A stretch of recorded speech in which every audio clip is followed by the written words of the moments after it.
Getting in breaking updates days after Joe Biden administration announced an additional $800 million in military assistance to Ukraine, Russia has issued yet another warning to the United States, warning of unpredictable consequences if the country continues to transfer weapons to Ukraine.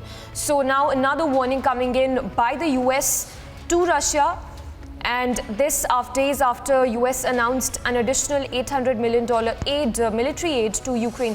Going straight across to Sakshi, who's joining us from the Mumbai newsroom. Sakshi, good morning. This is yet another warning issued by the US to Russia. What more details can you share with us?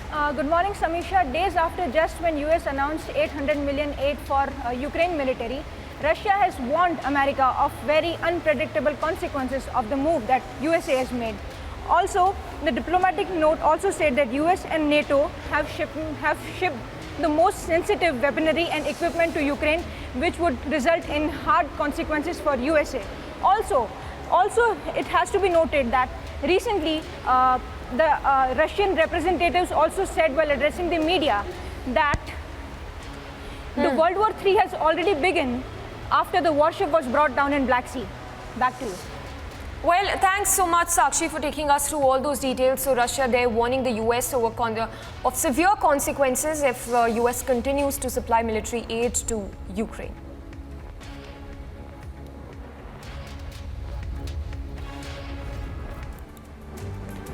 And a quick wrap from across the globe. Hours after clashes between Palestinians and Israeli police at the Al-Aqsa Mosque in Jerusalem, the mosque was reopened and some 60,000 people attended the main Friday prayers midday, according to Islamic Endowment that administers the site. Palestinians had clashed with Israeli police at the mosque's compound as thousands gathered for prayers during the holy month of Ramadan.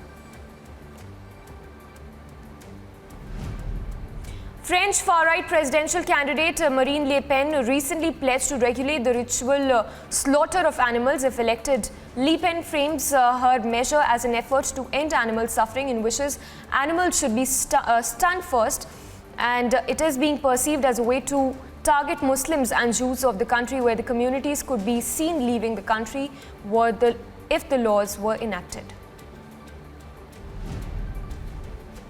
South Korea is set to remove most of its COVID restrictions later this month, including the limits on indoor gatherings.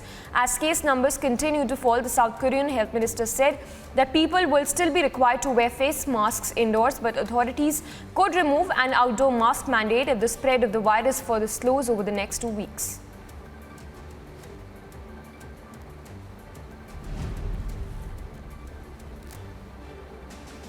North Korea celebrated the milestone birth anniversary of its late founder with the mass dance, fireworks, and calls for stronger loyalty to the grandson and current leader Kim Jong-un. But there was no word on an expected military parade amid heightened tensions over its nuclear program.